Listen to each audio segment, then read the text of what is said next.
Mr. President, look over here. Mr. President. Mr. President. I know how to say the name. Laken Riley. Say your name, Mr. President. Thank you so much. Thank you, Mr. President. All right, guys. So we got to talk about Joe Biden's State of the Union address.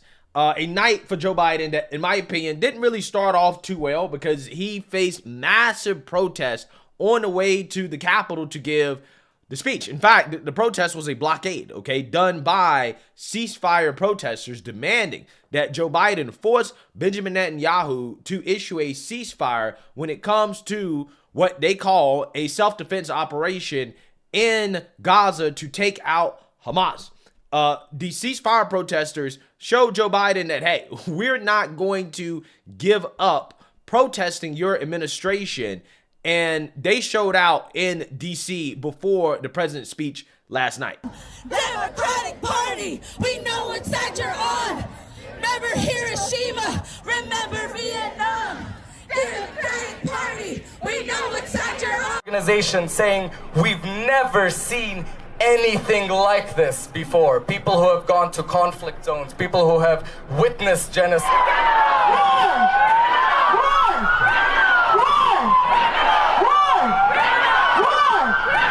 When I say Joe Biden, you say war criminal. Joe Biden. Joe Biden. Yeah, so eventually Joe Biden did get to the Capitol. He was able to make his speech, and his speech can be summarized by saying that it was basically an old man who clearly belongs in a nursing home struggling to get through his speech that mainly is about other countries, taking care of other countries. He started off the speech talking about how we need to send taxpayer dollars to Ukraine to protect their borders from another country, putting their borders over our borders, of course, and also talking about how much he hates his political opponents, okay? How much he does not like Donald Trump and those on the right side of the political aisle, so to speak, because they are in the way of his agenda to send taxpayer dollars overseas to fight other countries' wars. If anybody in this room thinks Putin will stop at Ukraine, I assure you he will not. Ukraine can stop Putin. Ukraine can stop Putin if we stand with Ukraine and provide the weapons that it needs to defend itself.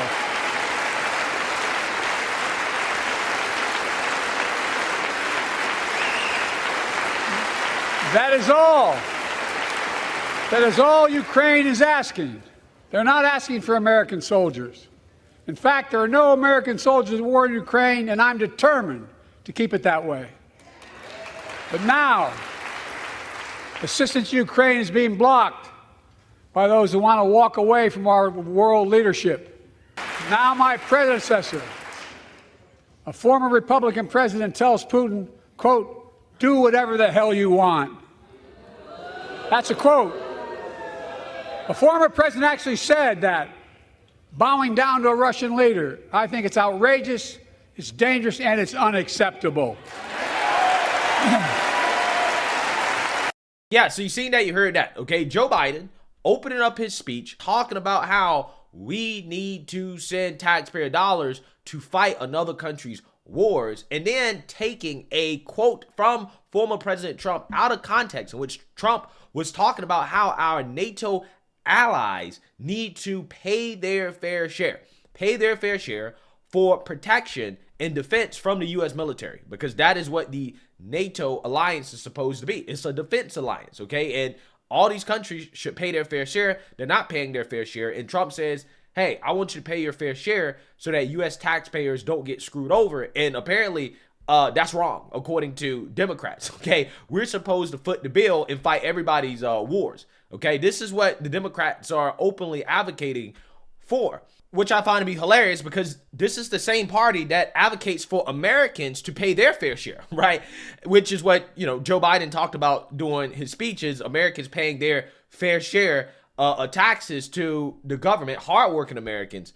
But yet, our allies paying their fair share apparently is a foreign concept to the Democrat Party. And it's something that Trump should be demonized for, according to them, right? I find that to be absolutely hilarious, okay? Just as hilarious as Joe Biden opening up the speech, again, talking about protecting another country over our country, and then also talking about January 6th, bringing up January 6th and the so-called threat to our democracy, because, again, they don't really have too much to talk about outside of those things. Many of you are here on that darkest of days. We all saw with our own eyes the insurrectionists were not patriots. They'd come to stop the peaceful transfer of power, to overturn the will of the people. January 6th lies about the 2020 election and the plots to steal the election posed a gravest threat to U.S. democracy since the Civil War. But they failed. America stood.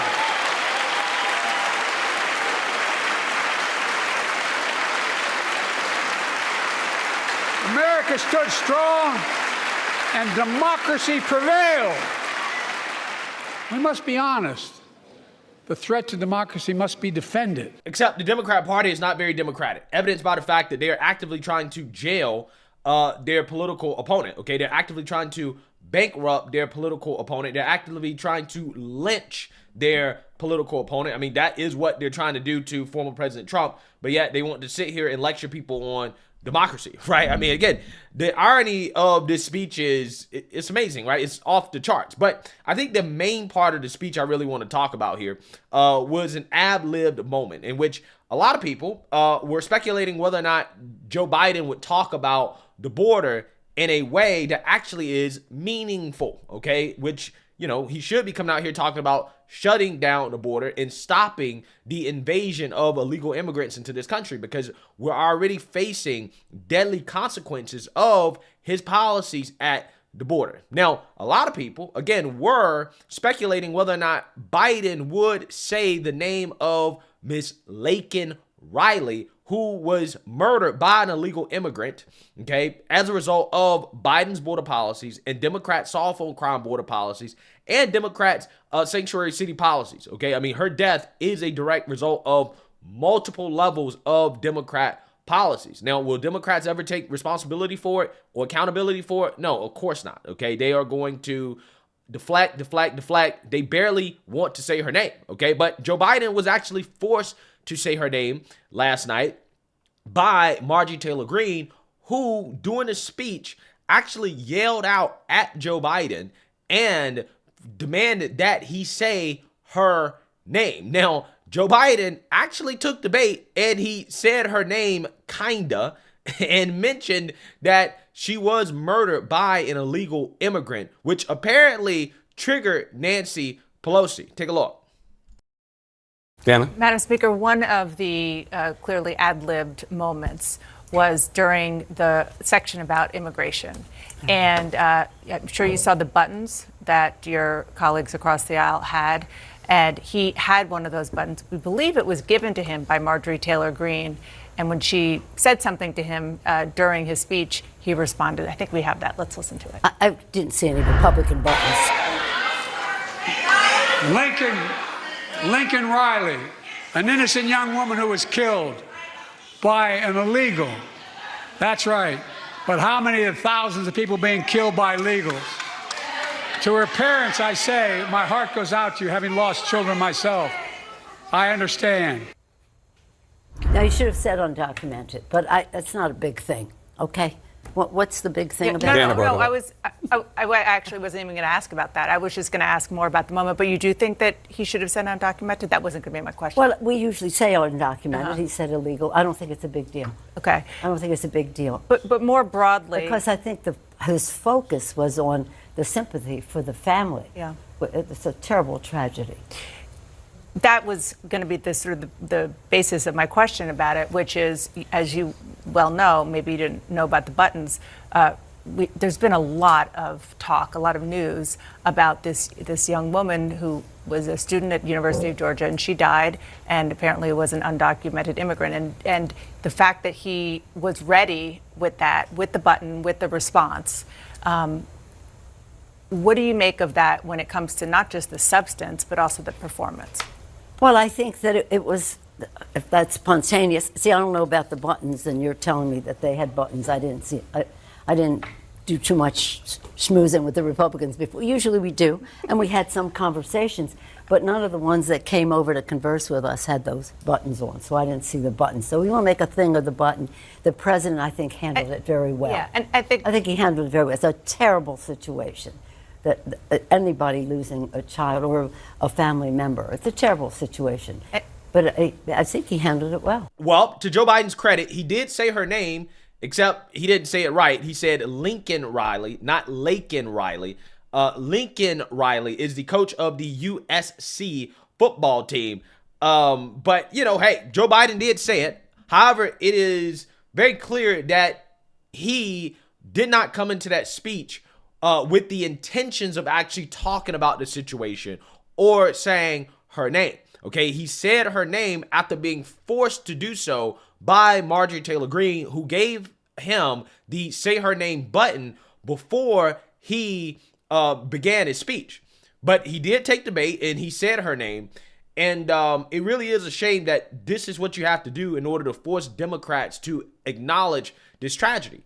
Okay, especially considering how Democrats before in the past, when it comes to tragedies that fit their narrative, they had no problems saying their name. Like, for example, George Floyd.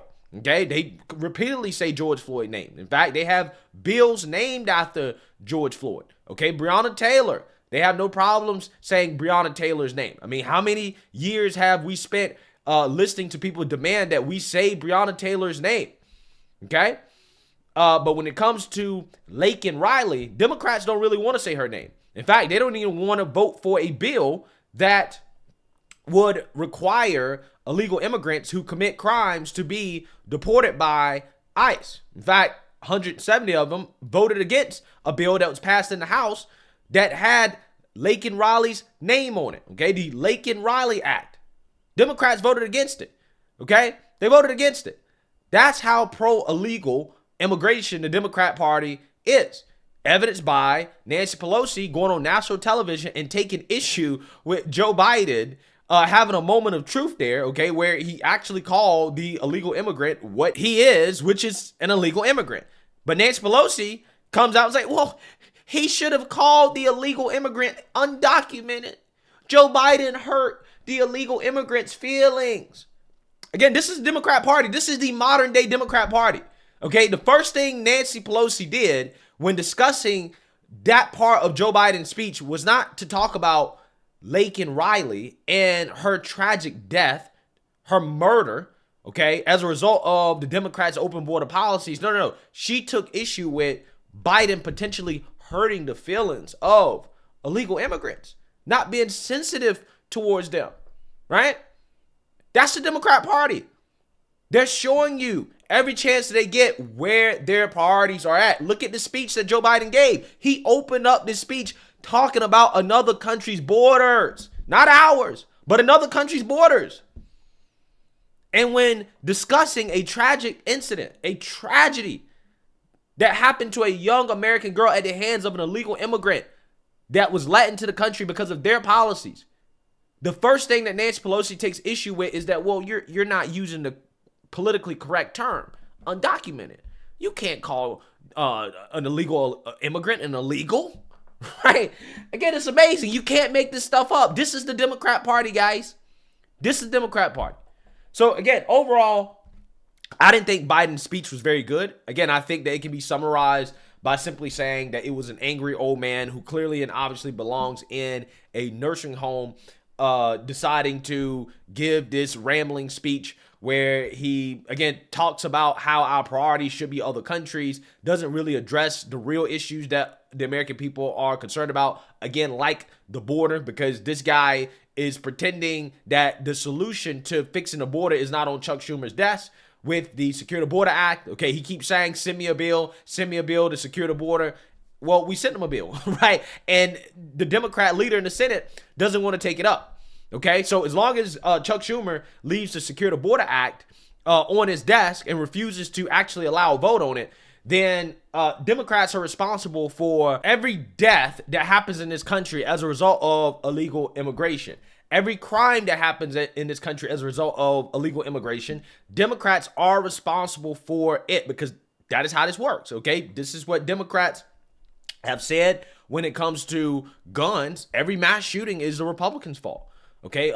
Every death during COVID was Trump's fault, okay? Well, every death, every negative consequence of illegal immigration is the Democrats' fault, right? Since they want to play this game.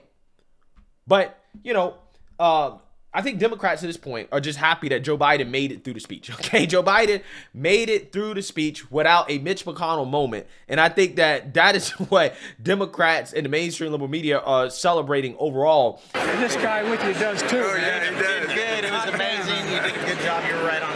Yeah, you were on fire. You were on fire. Nobody's going to talk about cognitive impairment now. Yeah, you were on fire. I kind of wish sometimes there was cognitive impairment. That Joe Biden actually gave the speech and made it through the whole speech without having a major malfunction. So let me know what you guys think. Make sure you like, comment, and subscribe. Most importantly, share a Black conservative perspective. Peace.